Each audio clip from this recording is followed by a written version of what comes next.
and welcome to the Neurospicy Travel Podcast. Join me on my adventures abroad, where I embrace solo travel head-on. As a person with autism, I'd love to share my personal stories, insights, and practical tips for other fellow travellers on the spectrum. In this episode, I'll be talking about my solo trip to Dubrovnik in Croatia. This was my first solo trip abroad, and was definitely a learning curve for me. I decided to go to Croatia as I went during COVID, and it was one of the very few affordable safe spots to travel to at the time. I went in October 2021, and I decided to book everything separately, using Skyscanner for cheap return flights and Booking.com for my hotel. I was extra cautious booking this trip as a first-timer, so made sure my hotel had free cancellation and was a good distance to travel without public transport. The hotel was called Studio Apartment Luki, which I booked for 3 nights, but about a week before I was due to go, I was told that the current visitors didn't want to leave, so I was upgraded to a beautiful studio apartment in Old Town, where everything was a short walk away. I packed lightly to save the stress of dragging a suitcase around and cut down on costs, but it wasn't too bad for a 3-night trip as I got everything into a backpack. I researched and panicked the entire time up to the airport, not knowing the process, not knowing what overhead, check-in and carry-on luggage was, and absolutely no idea about how to manage liquids in the little bags. 3 years later, and I only just learned that you can take food through customs. I was always confused just after a woman was turned away carrying a bag of cheese and pork pie, so I never bothered after that. I made it to Manchester Airport on time and seemed to follow the floor plan okay. The noise was fine because of the lockdown rules, and security was over and done with quickly. I sat for hours waiting for my gate to appear on the live time screen, and headed on board when I was ready. The plane was almost empty. I could have stretched out my legs across the full aisle. Even the announcement on the tannoy told people not to move around, otherwise it could unbalance the plane. I reached Croatia after a few hours, and the airport luggage staff were really rough with my bags, throwing them into trays and shouting at people going through. I just got through as fast as I could and got an Uber for £22 straight to my hotel. After a long drive, I tipped the driver more than I probably should and have started to follow Google Maps to the apartment. I got lost after about 3 minutes, and my phone battery dropped and dropped until it disappeared, along with any idea of directions. I tried to stay calm, walking up and down hundreds of slippery marble steps, just watching out over the sea and city walls. I guessed where it was after almost walking into people's gardens and noticed the door from the adverts. Ever since, I've always brought my spare battery pack and stopped listening to music when my phone was going low. It was a lovely place, a great view, balcony and my own kitchenette if things became too much that I'd want to stay inside. After unpacking, I prepped a little backpack with my money, phone and keys and headed to the old town. It was beautifully lit, and cats roamed freely, hiding in little crevices in the sandstone walls. A huge fountain stood in the doorway, spraying fresh drinking water along the tiled floors. I definitely should have brought more sturdy shoes here. I visited some small shops on the first night and got a grasp of the place. It was quiet, and it was small within the castle walls, so planned to venture out further the day after. Keeping calm, I went for a burger and a beer in the casual takeaway spot that sold black squid burgers. I still remember the fishy ink taste to this day. The local beer is called Pan. It wasn't anything special, but nice to try them out in a new place. I wandered around the area and found a dock full of shining little sailing boats lit up in the hills in the distance, carrying some beautiful cream houses. It got dark really quickly, so I headed back to the apartment for the night and picked up a bottle of wine and snacks to eat on the balcony. Storms continued throughout the night. I watched through my window and struggled to sleep in a new place, as nice as it was.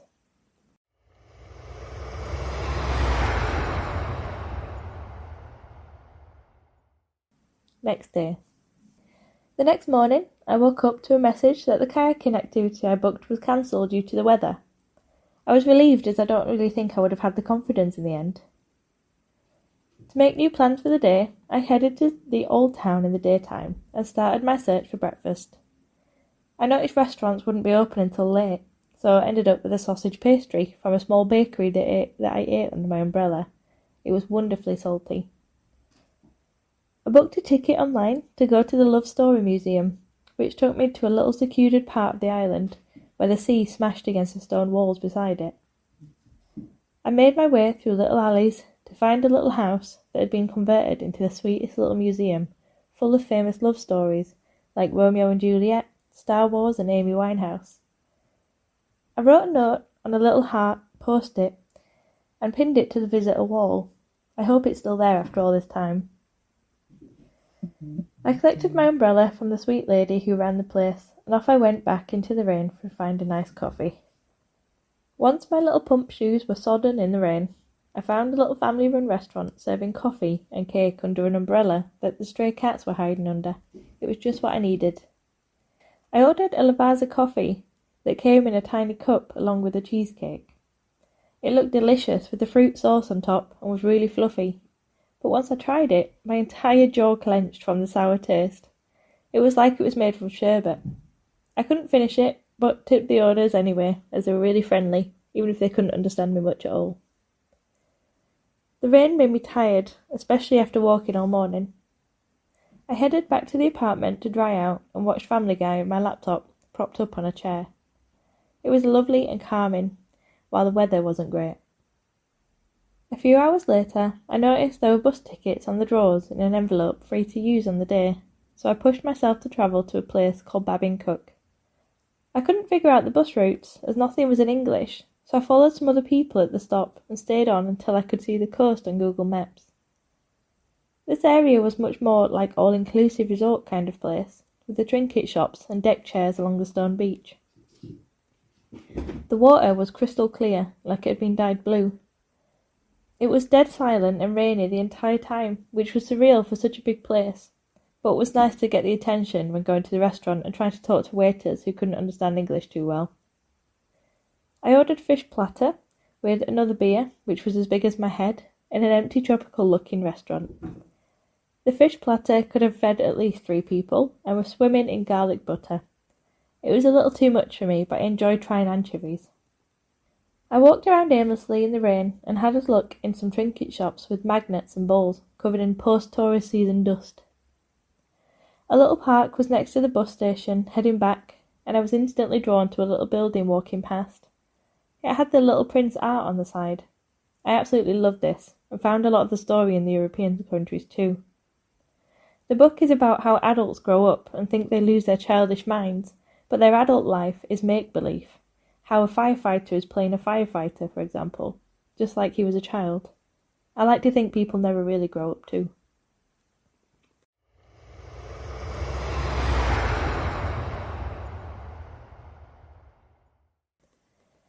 Next day.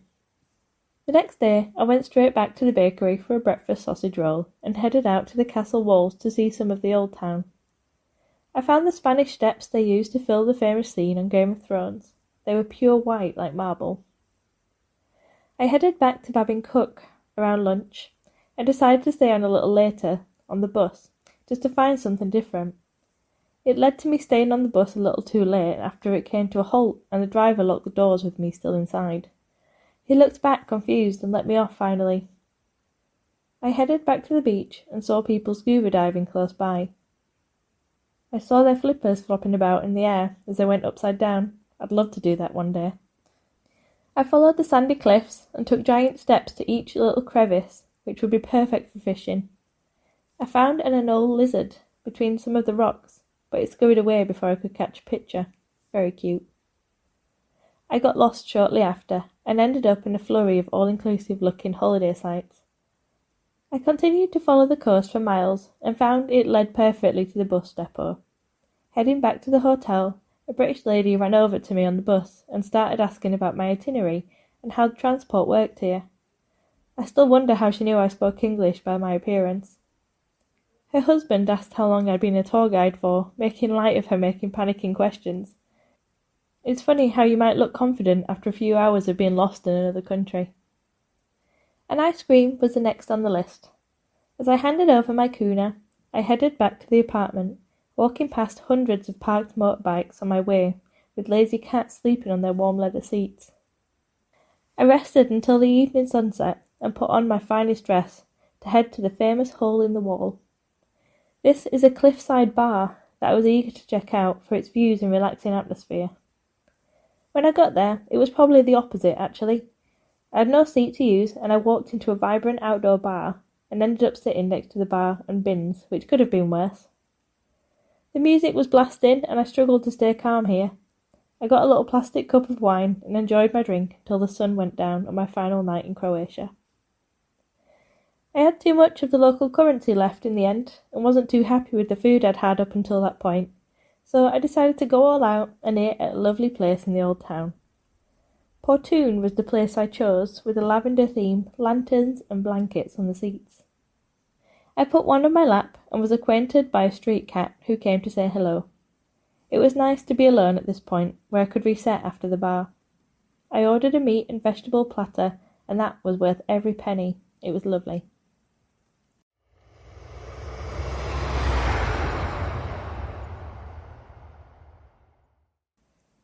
Next day. For my final few hours in this beautiful country, I headed out to get a coffee and some breakfast, or a sausage roll. Croatia usually serves their lovely creamy coffee with a glass of water, which was perfect for me being sensitive to caffeine. It seemed very fancy with no extra charge. I continued to walk around the walls, went shopping and checked out the boats along the docks where you could see the fish underneath. I remember a little shop with old books and circus-themed masks hung to the ceiling. I wish I could have read these, but I just enjoyed the quaint decor of the place at the time.